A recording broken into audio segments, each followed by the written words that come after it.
Բարի երեկո, եթերում է Կիրակնորյա հորիզոնը։ Անցած շաբաթ Շանթ հեռուստաընկերության անծանոթը սերիալը հայտնվեց համացանցային ուշադրության կենտրոնում։ Հավանաբար նրանք, ովքեր կազմակերպել էին այդ քննարկումը, նկատի ունեին իրենց գաղափարները, իրենց նպատակները, բայց պետք է ասել, որ կա նաև ինֆորմացիայի պակաս, մասնավորապես ոչ բոլոր հեռուստադիտողները գիտեն, թե ինչ է նշանակում միջազգային ձևաչափ։ Մեր այսօրվա հաղորդումը նրանց համար է, ովքեր բարեխիղճ մոլորության մեջ։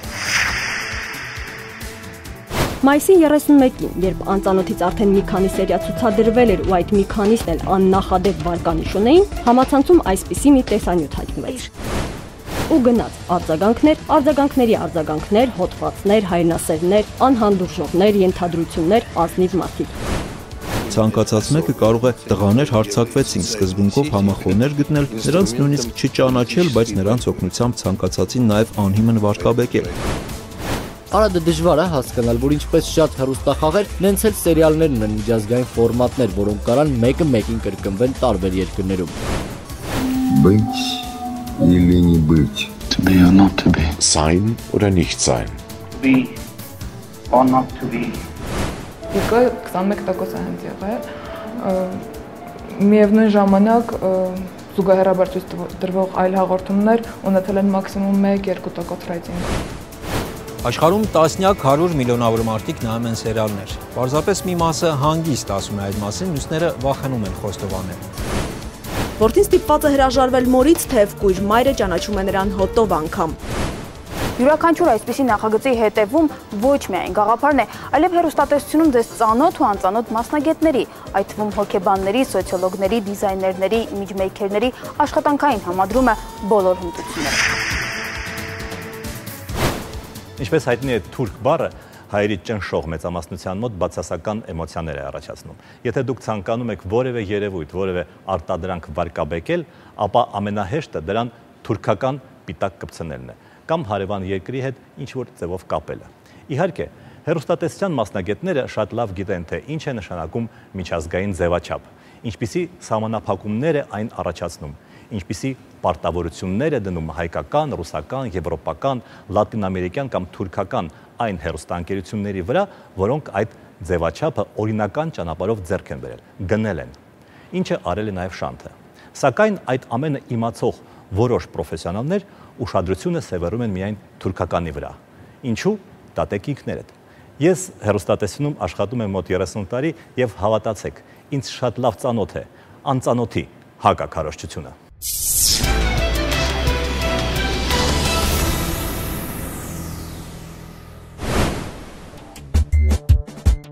Այս թուրք նախանցքինը որոշել էր վնաս տալ հարևանին, լավ հարևանին։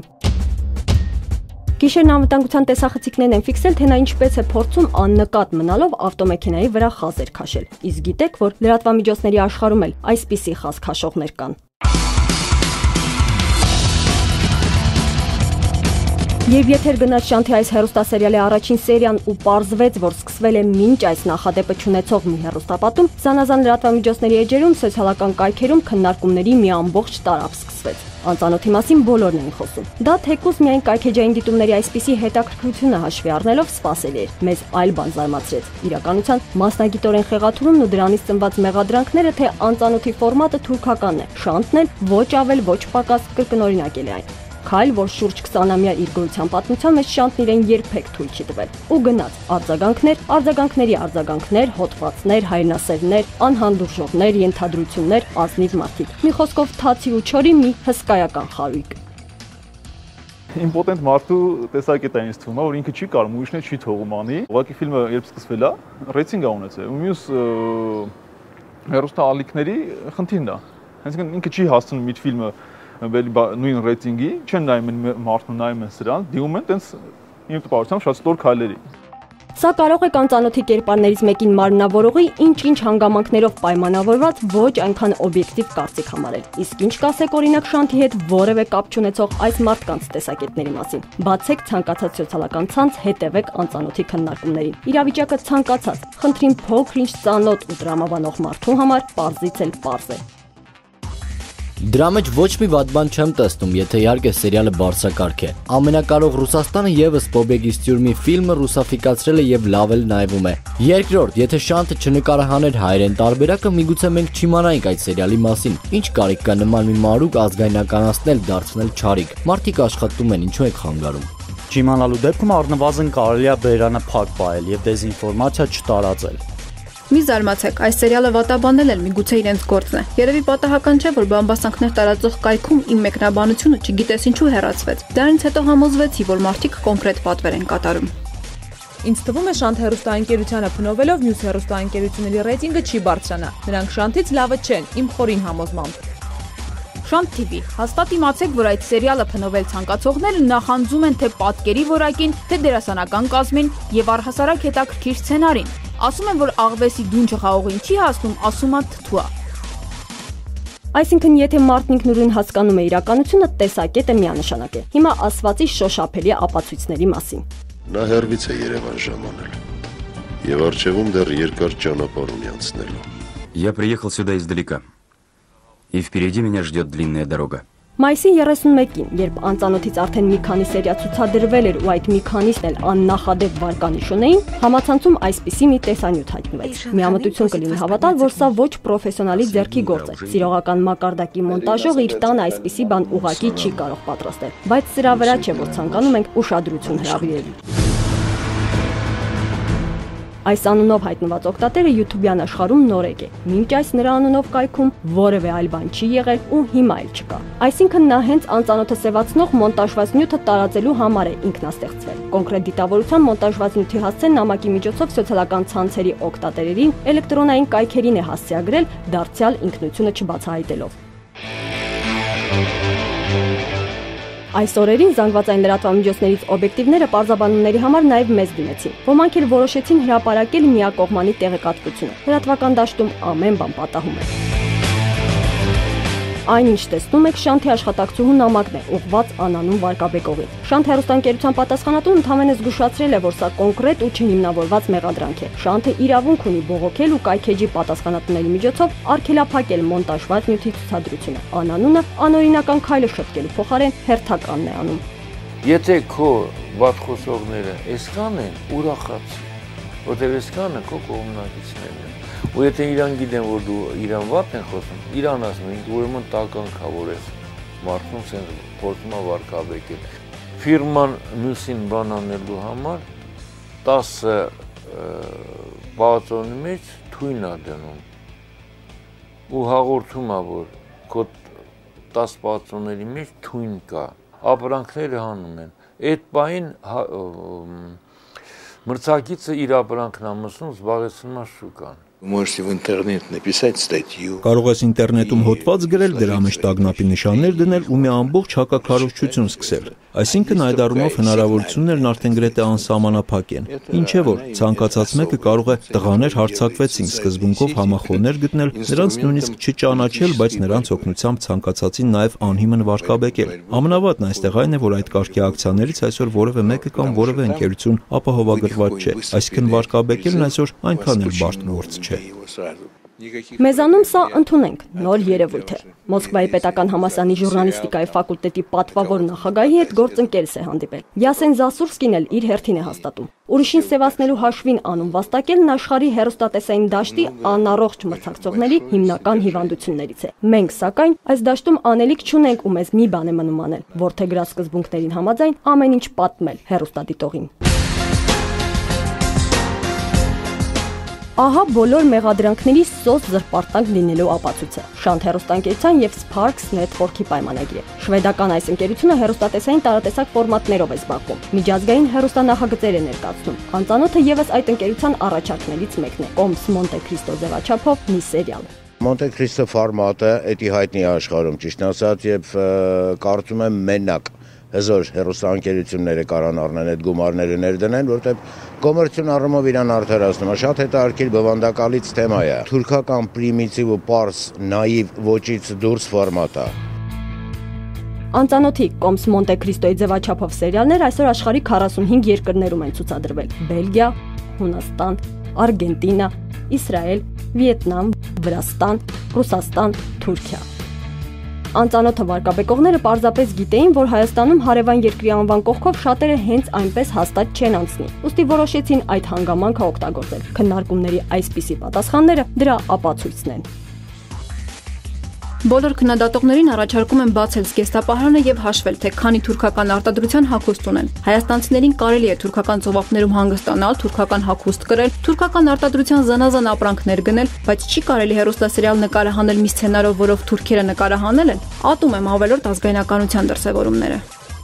Մեր հասարակությունը տեսնես ինչքան պետք է հասունանա շուխուրների վրա ոչ մի միլիմետր էներգիա եւ ժամանակ չծախսելու համար։ Արա դժվար է հասկանալ, որ ինչպես շատ հեռուստախաղեր, նենց էլ սերիալներ ունեն միջազգային ֆորմատներ, որոնք կարան մեկը մեկին կրկնվեն տարբեր երկրներում։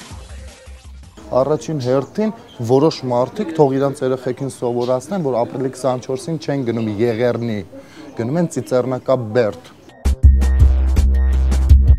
Ով է ավելի վատ իրավիճակում հայտնվում այս դեպքում։ Հարևանը, որի մեքենայի խազերն ի վերջո վերացնելն այնքան էլ բարդ գործ չէ, թե խազ քաշող կինը, ով վնաս տալու փոխարեն կարող էր այդ նույն էներգիան, ջանքերն օրինակ իր սեփական ավտոմեքենան ունենալուն ուղղել։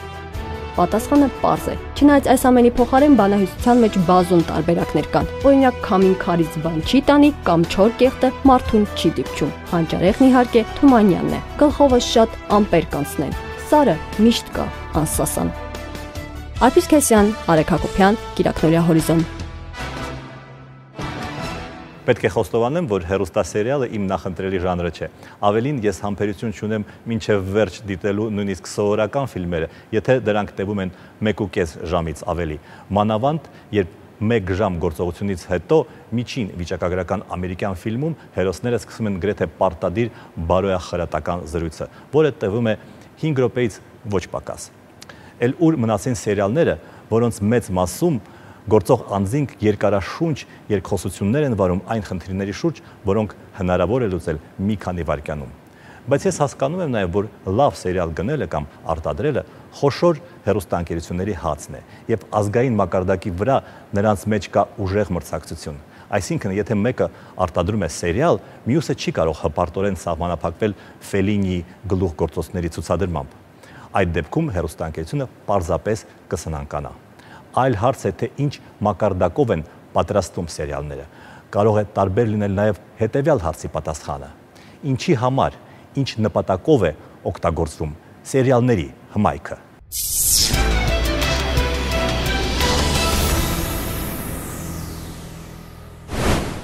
Աշխարհում տասնյակ 100 միլիոնավոր մարդիկ նայում են սերիալներ։ Պարզապես մի մասը հանգիստ ասում է այդ մասին, մյուսները վախենում են խոստովանել։ Խոստովանել, որ դա հույզերի եւ ապրումների ամենահեշտ միջոցն է, խոստովանել, որ երբեմն սերիալի հերոսների հետ երազանքներն են կիսում։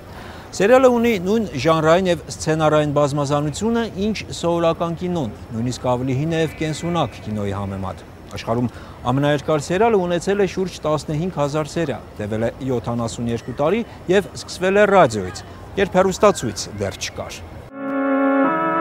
And now the guiding light. Ուղեցույց լույսը սերիալը 1937 թվականից ռադիոյի միջոցով մուտք գործեց ամերիկյան ընտանիքներ։ Հեռուստացույցի գյուտի հետ 1952 թվականին այն անմիջապես տեղափոխվեց հեռուստաէկրան եւ շարունակվեց մինչեւ 2009 թվականը։ Այնպես որ 9 տարի տևած եւ շատերին հայտնի Սանտա Բարբարան ընդամենը գաճաճ մի կինոֆիլմ էր, ոչ միայն այս, այլև մեկ տասնյակ նման հեռուստասերիալների կողքին։ Յուրատեսակ հեռուստատեսային էպոս է։ Էպոսը անցնում է սերնդեսերուն։ Առաջին հեռուստասերիալը 1001 գիշերներ հեքիաթաշարն է։ Հարեմի թիվ 1 գեղեցկուհի Շահրեզադեն, որ ամեն երեկո խալիֆին հերթական հեքիաթներ պատմում եւ ամենահետաքրքիր տեղում ընդհատում հետաձգելու համար իր մահապատիժը։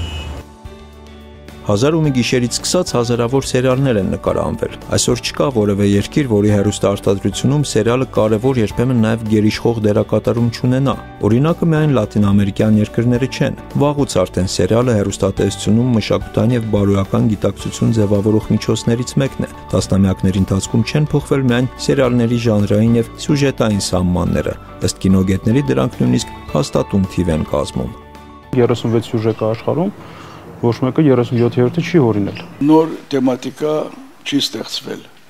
Ամենտեղ խանդը, սերը, դավաճանություն։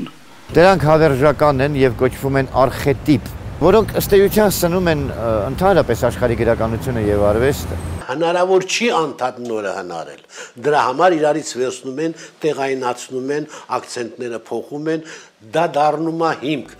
Կինոսերիալների արվեստում եւս միշտ արդիական է մնում փիլիսոփայական հարցադրումը. ինչն է կարևորը, թե ինչպես է, պատմությունը, թե ինչպես է այն տեղայնացվում, մատուցվում լսարանին։ Կինոգետները նշում են նաեւ երրորդ կարևոր հարցադրումը՝ ով է դա անում։ Շեքսպիր պետք չէ սերիալ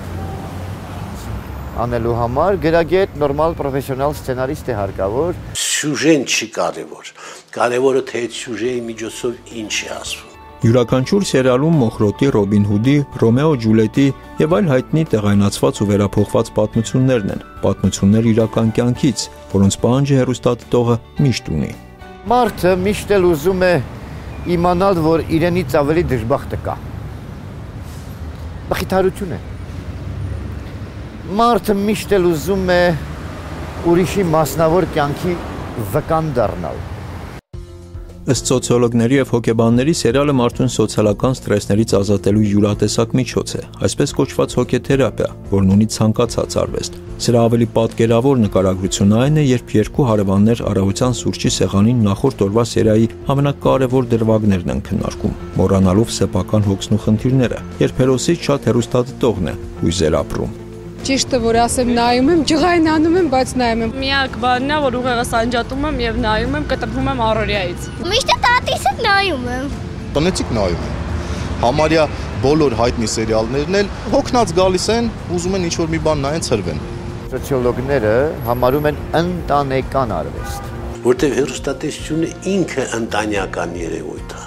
Ընտանիք հավաքող, ընտանիք մերձեցնող, ընտանիքին կապող։ Կան մարդիկ, ովքեր համոզված են, որ սերիալները ունեն բացասական ազդեցություն։ Իդեպ սերիալներին առնչվող օճառային փրփուր թևավոր դարձած արտահայտությունը իրականում բուն սերիալների եւ դրանց ժանրի, սյուժեի ու բովանդակության հետ որևէ կապ չունի։ Դեռ 50-ականներին մի սերիալի ընդմիջումներին գովազդվել է մի ֆիրմայի օճառն ու լվացքի փոշին։ Այնպես որ օճառային փրփուրը բնորոշում չէ։ Ավելին կինոգետները նշում են սերիալների նաեւ դաստիարակչական նշանակության մասին։ Սերգեյ Եսենին սերիալից հետո երիտասարդները վազեցին գրադարաններ եւ սկսեցին խնդրել Եսեյինի գրքերը, որ բանաստեղծություն կարդան։ Իսկ ովքեր այնուամենայնիվ նայում են սերիալներ, բայց վախենում են խոստովանել այդ մասին, կարող են այս մարդուց օրինակ վերցնել։ Սերիալներ նաեւ նախագահներն են նայում։ Արտակ Հովանեսյան, Վահե Պողոսյան, Կիրակնորիա, Հորիզոն։ Արվեստի բնագավառում կարևոր է ոչ այնքան սյուժեն է, որքան դրա մարմնավորումը։ Պուշկինը մշակել է Սպիտակազունիկի մասին գերմանական հեքիաթը։ Ալեքսեյ Տոլստոյը վերաշարադրել է Պինոկիոյի մասին Շարլ Պերոյի պատմությունը եւ երկու դեպքում էլ ռուս գրողների գործերը չեն զիջում սկզբնաղբյուրներին։ Ինքը Ալեքսանդր Դյուման իր հանրահայտ վեպի սյուժեն վերցրել է իր ժամանակի ոստիկանական տեղեկագրերից, որոնք իրենց հերթին հիմնված էին ոմն կոշկակար Պիեր Պիկոյի խոստովանության վրա։ Հեռուստատեսային արտադրանքն իր յուրահատկությունն ունի։ Եթե արվեստի գործի հաջողությունը կամ անհաջողությունը ամբողջը հիմնված է հեղինակի ռիսկի վրա, ապա այստեղ, եթե դու գնում ես այս կամ այն ֆորմատը, լինի դա հեռուստախաղ կամ սերիալ, ապա պարտավոր ես ամենայն մանրամասնությամբ հետևել պայմանագրում նշված բոլոր մանրամասներին։ Հակառակ դեպքում վաճառողը քո հաջողությունը չի աշխատում, որովհետև ցանկացած ձևաչափում ամեն մի քայլը հաշվարկված է, ստուգված է նրա ազդեցությունը հեռուստալսարանի վրա։ Կարճ ասած, ձևաչափի հեղինակները վաճառում են ոչ միայն բուն խաղը կամ սյուժեն, այլև հաջողության բանաձևը։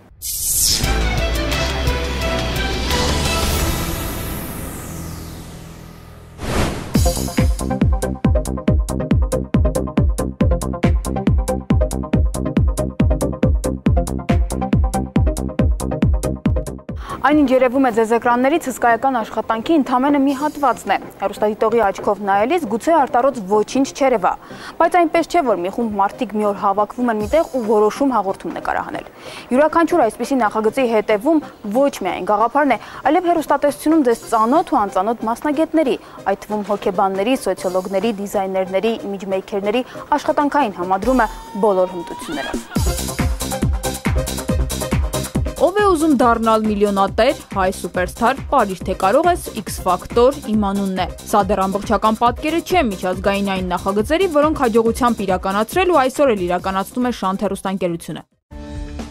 Խորհրդային միության փլուզումից արդեն տարիներ էին անցել։ Լրատվամիջոցների, այդ թվում հեռուստատեսային շուկան միանգամայն ազատ էր թե զարգացման նոր հնարավորությունների, թե միջազգային մասշտաբով համագործակցության համար։ Մինչդեռ միջազգային համագործակցության, մասնավորապես միջազգային ձևաչափեր ներմուծելու հարցում հայաստանյան հեռուստատեսային շուկան մինչ Շանթի առաջին քայլը մեղմ ասած դատարկ էր։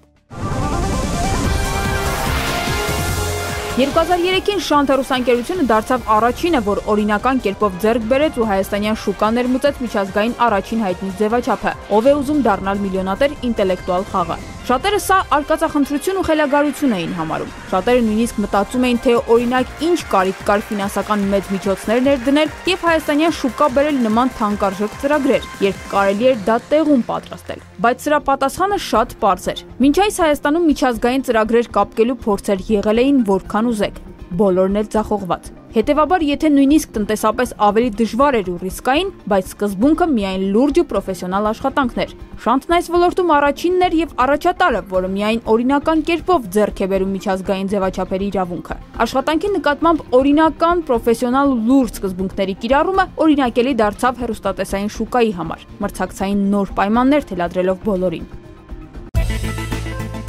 Ֆիլիպ Լիվինգստոնը, ով է ուզում դառնալ միլիոնատեր խաղի հայկական տարբերակին, հետևում է հենց առաջին օրվանից։ Նա եւ նրա գործընկերները սովորաբար հետևում են, թե ինչպես են տեղայնացվում նախագծերը եւ ինչպես են աշխատում ստեղծագործական խմբերը։ Ով է ուզում դառնալ միլիոնատեր հեռուստաշոուի հայաստանյան տարբերակն ամենահաջողվածներից մեկն է։ Այս ամենը վերջը չէ։ Ենթադրում եմ, որ որոշ ժամանակ անց հայ հեռուստադիտողը նորությունների ականատես կլինի։ Շանթն այսօր հայաստանյան առաջատար հեռուստաալիքներից մեկն է։ Ավելի ու ավելի բարձր վարկանիշներ է արձանագրում։ Ավելացել են ծրագրերը, հատկապես միջազգային ձևաչափերը։ Հաստափորը այս թղթապանակում Շանթի իրականացրած նախագծերից մեկի ուղեցույցն է։ Ձևաչափերի օրինական ձեռք բերողը պարտավոր է պահպանել այն կանոններն ու պայմանները, որոնք զետեղված են այստեղ։ Սա ձևաչափերի հեղինակի քմահաճությունը չէ, այլ մասնագիտական այս նորմերը, որոնք ամփոփված են այստեղ, ապահովում են լուրջ եւ որակյալ աշխատանքը հեռուստատեսային համաշխարհային ինդուստրիայում։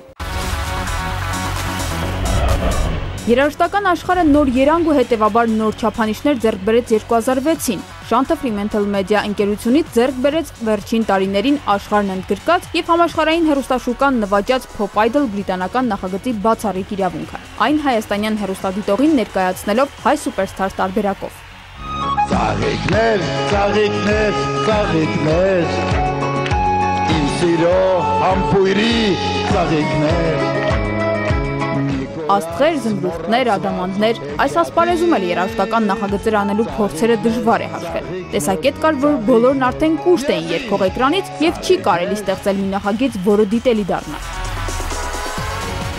Բայց բրիտանական երաժշտական նախագիծը արդեն իսկ անցել էր քննությունը, հետևաբար ոչ թե պատահական, այլ կանխատեսելի ու լուրջ արդյունքներ էր ենթադրում։ Իսկ կանխատեսելի արդյունքը ոչ միայն հետաքրքրվողների մեծ բանակն էր, այլև այսօր արդեն երկարվեստում իրենց կայուն տեղն ունեցող կատարողները եւ նախագծի արդեն 5-րդ եթերաշրջանի անցկացումը։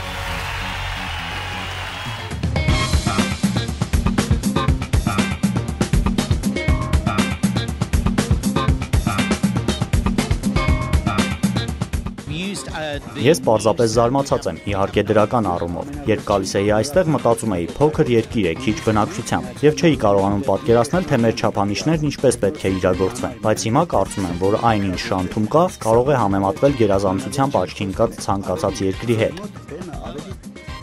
Ավելի քան 1 տասնյակ միջազգային նախագիծ վերջին 9 տարվա ընթացքում։ Դրանք ընդգրկել են ամենատարբեր ոլորտներ՝ երգարվեստի, պարարվեստի, ինտելեկտուալ ու ուսուցողական, գիտահանրամատչերի, ժամանցային թեմաների լայն կիրառմամբ։ Իսկ դրանց ազդեցությունը ամենևին էլ չի սահմանափակվել զուտ հեռուստատեսային շրջանակում։ Հեռուստատեսային հաջողված նախագծերի հաջող տեղայնացումը ենթադրում էր կայունություն, հեռուստատեսային աշխատանքի նոր որակ եւ չափանիշներ եւ մեծ հետաքրքրություն։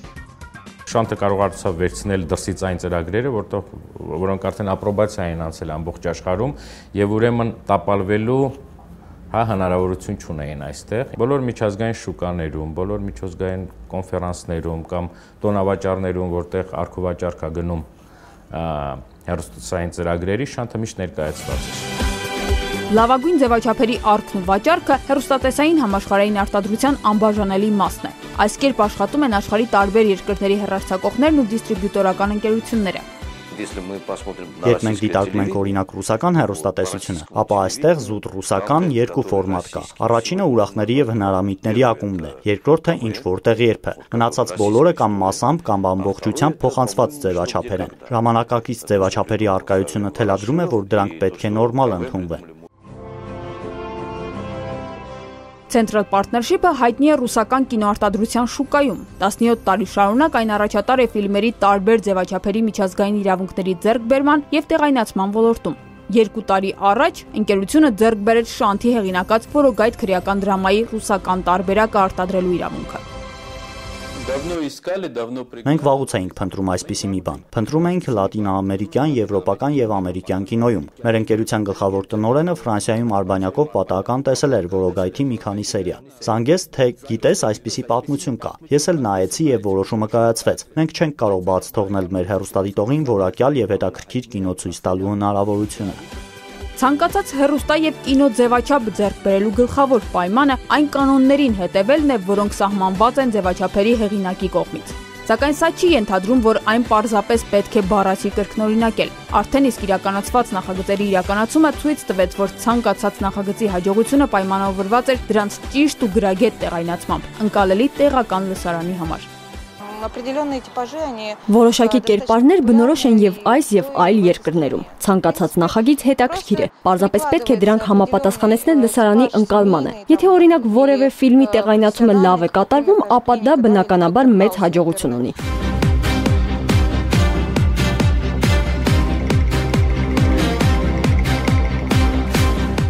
Մի կողմից այս նախագծերի շարունակականությունը, մյուս կողմից դրանց օրինակելի լինելը վկայում են։ Շանթի գործելավոճը նոր նշաձող է պարտադրում հետխորհրդային Հայաստանի հեռուստատեսային շուկայում։ Այն նոր առաջարկ է հայաստանյան լսարանի, նոր հնարավորություն առավել պրոֆեսիոնալ աշխատանքի ու գրագետ համագործակցությամբ հեռուստատեսային համաշխարհային շուկային ինտեգրվելու եւ ներկայացված լինելու լավ հիմք։ Երաշխավորված արդյունքով։ Քրիստինե Ալագուլյան, Արեգ Հակոբյան, Կիրակնորիա Հորիզոն։ Անծանոթը սերիալի հաջողության պատճառը ոչ միայն ստեղծագործական կազմի պրոֆեսիոնալիզմն է, գաղտնիքը նաև ճիշտ ընտրված սյուժեի մեջ է։ Հայերի մեջ ընդհանրապես եւ պատմական այս ժամանակահատվածում Հայաստանում հատկապես մեծ է արդարության պահանջը։ Առօրյա կյանքում շատ հաճախ չպատժված եւ չփոխհատուցված անարդարություններ տեսնելով մարդիկ բավարարվածություն են զգում, երբ գոնե հեռուստաէկրանին չարիքը ստանում է իր արժանի պատիժը։ Այդ գործոնը իհարկե կարող է աշխատել դերասանների համոզիչ խաղի եւ ռեժիսորի ճիշտ լուծումների դեպքում։ Ահա թե ինչու է սիրված հերոս դարձել հայկական Մոնտե Կրիստոն։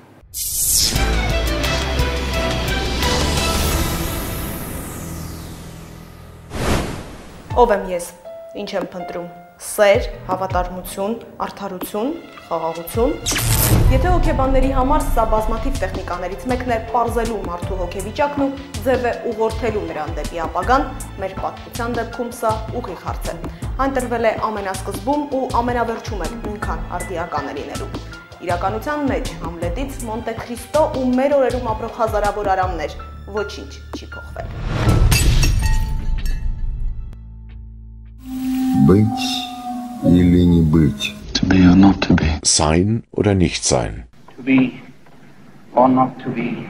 Ամբողջ աշխարհում Համլետ են խաղացել, չխաղանք էլ Համլետ։ Թարգմանություններն էլ բառացիորեն նույնն են։ Մենք անգլիացի նման չենք խաղում Համլետ։ Մեր ռեժիսորները անգլիացի ռեժիսորների նման չեն դեմադրում Համլետը։ Նույն Համլետի արխետիպն է։ Դեռ մի մարդ անարտարություն է տեսել իր հանդեպ, որը խնդիր է լինում։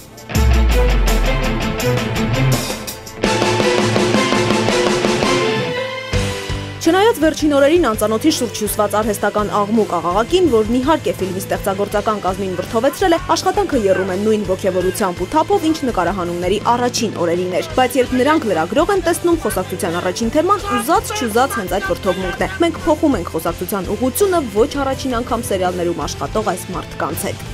Հիմա հասկացա, որ ֆոբիա ունեմ, բավական դժվար է։ Թվում է միայն կես քայլ ու ներքևում ես անծանոթի հերթական արարը ստիպել է դերասաններին 10 հարկանի շենքի կտուրին հայտնվել։ Ոչինչ ու ոչ ոք չի խնայում։ Շենքի տանիքին թե շքեղ ռեստորանում, գիշեր թե ցերեկ։ Մեր օրերի լավագույն հեռուստապատումն է նկարահանվում։ Էքստրիմը ինքը իրանով գեղեցկացնում է երևի ֆիլմը, հարստացնում է։ Փորձում ենք մաքսիմում նվանացնել գեղարվեստական ֆիլմի։ Անծանոթի հետ հանդիպման առիթ հայ հեռուստադիտողն ունի արդեն 3-րդ շաբաթը։ Միայն թե Արամ դարձած Դավիթի պատմությունն այնքան հին է, որքան աշխարհ է։ Այդտեղ աշխատող գրեթե բոլորն են խոստովանում։ Դանիայի արքայազն Համլետին հիշել են միանգամից, սցենարը կարդալուն պես։ Ավելի ուշ այստեղ տեսել են Մոնտե Քրիստոին։ Անծանոթը հենց համաշխարհային այս ձևաչափի հայկականացումն է։ Օգուս մեջորդե, որ կրվում են 2000 հակադարձ ուժեր։ Մի կողմից սերը, մյուս կողմից ցասումը։ Որդին ստիպված է հրաժարվել մորից, թեև կույր մայրը ճանաչում է նրան հոտով անգամ։ Սերն ինձնից ներում է պահանջում, իսկ ցասումը վրեժ։ Ինչ գրողի տարած սեր, երբ այն կործանում է։ Հիմա ես մենակ չեմ, կողքից մարդիկ են։ Ում են պետք ընկերները, եթե դավաճանում են։ Ինչ անել։ Ով ես դու։ Ինքը իհարկե դառնում է համամարտկայ, որտեղ ուզում է բոլորը։ Անկախ հավատից, անկախ լեզվից, անկախ մտածելակերպից։ Անծանոթի հերոսները խոսում են Էդվարդ Զորիկյանի տեքստերով։ Ըստ ձևաչափի են կատարվում նաև ամենաչնչին նկարահանումները։ Սերիալներ նկարահանելու հայկական թափթփված իրականության տհաճ հետևանքները երբևէ զգացած դերասաններին սա հենց սկզբից է ոգևորել։ Սա այդքան բնորոշ չի սերիալի համար։ Ավելի շատ բնորոշ է գեղարվեստական ֆիլմին։ Վերաբերում են բավականին լուրջ, ասենք ուրիշ տեխնիկա է նաև աշխատում, որը բարդ է կոնկրետ միայն ֆիլմերում են հիմնականում օգտագործում։ Վերջապես մի հատ ֆիլմ ասելիք ունի ու հաստատ գիտենք ինչի մասին է։ Ֆիլմին ավելի նման է ֆորմատով, քան սերիալը, որովհետև նախ սցենարն է ամբողջապես կառուցված։ Եվ էմոցիաներով է հարուստ, եւ իրադարձություններով է հարուստ, եւ չկրկնվող, եւ կերպարները ամեն մեկը իսկապես հյութեղ են։ Ֆիլմ, որը կառուցված է ճիշտ ու նաև կպնում է հեռուստադիտողի հոգում։ 120, 130, 140 հազար դիտում ինտերնետով։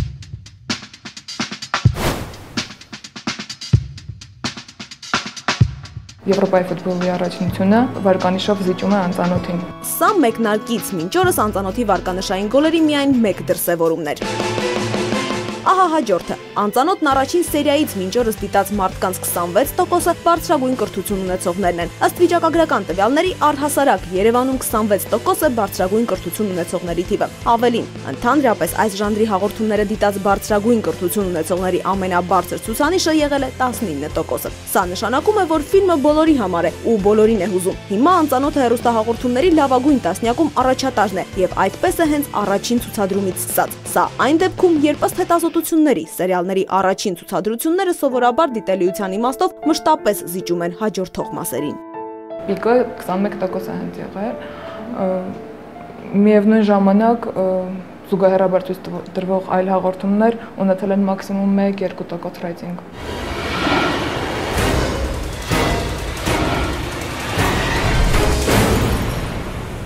Գործողությունները, որ այսպիսի արագությամբ ու դրամատիզմով մարդկանց էկրաններին գամեցին ֆիլմի առաջին սերիայի ցուցադրման օրը, հիմա էլ շարունակվում են նույն արագությամբ, դրամատիզմով, հիմնականում անկանխատեսելի զարգացումներով։ Երբեմն անմարդկային թվացող մարդկային կրքերը եւ դրանք տեղ հասցնելու սցենարական, ռեժիսորական ու դերասանական եւ ձևաչափային հմտությունները հեռուստադիտողն արդեն գնահատել է։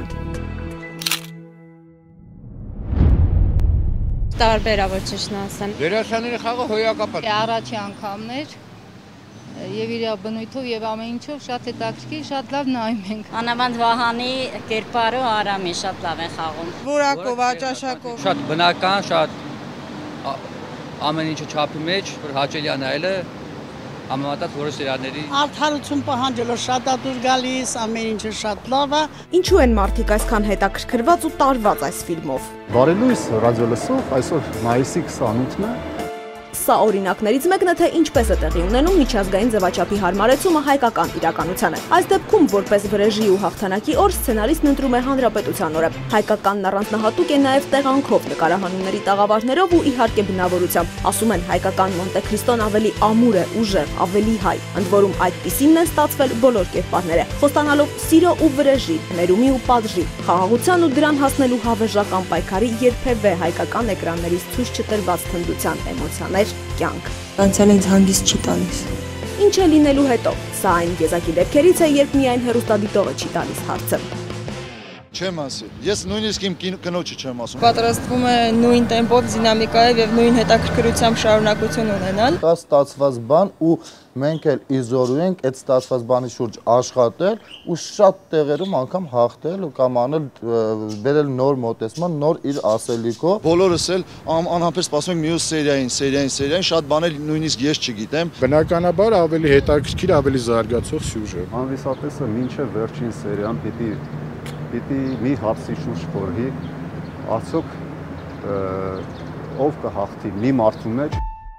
Ուրեմն ինչ է լինելու հետո։ Հարցը սկսում է հետաքրքրել ու փորձում է տեսածդ նկարահանման պատկերներից ամբողջություն ստեղծել։ Ով չգիտե Մոնտե Քրիստոյի ավարտը, բայց միշտ ապեք։ Իրականում գործողություններն առաջ են մեկ դարով։ Սպասել պետք է ամենաանսպասելին։ Անծանոթի հետ ձեր ծանոթությունն ամեն օր նորանում է մեկ օրով։ Դիանա Հարությունյան, Էդվարդ Մինասյան, Կիրակնորյա հորիզոն։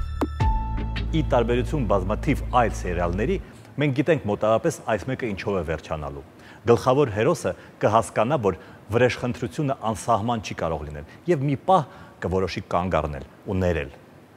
Բայց սա այն դեպքն է, երբ ֆինալի կանխորոշվածությունը չի նվազեցնում հետաքրքրությունը։ Հավանաբար այն պատճառով, որ ներել է եւ ապաշխարել է ճիշտ գաղափարները։ Լավ մնացեք, մինչև հաջորդ կիրակի։